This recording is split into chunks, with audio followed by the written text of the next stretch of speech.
Balibog. Ang pangalan ni Eva. Magandang tanghali po. Yung panganay po ni nanay, si Tatay Gilbert po, pero nasa bukid po siya. Nandito po yung anak niya, si Jebe, saka si Ella. Yung pangalawa naman po, si Tita Grace, nasa Ilocos po. Tapos si Tatay Willie po, yung pangatlo, nandun po sa bukid din po. Si Mama naman po, wala rin. Pero nandito po kami si Papa at si Ate, saka po ako. Si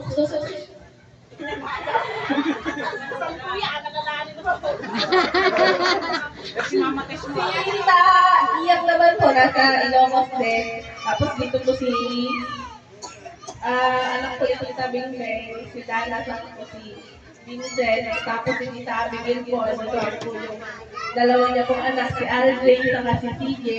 Tapos si Tita Jenny, ay yung anak ko nila nila dito, Bagyo. Wala ko na sa bukid din po. Yung anak na si, ay asawa na si Tita Jenny.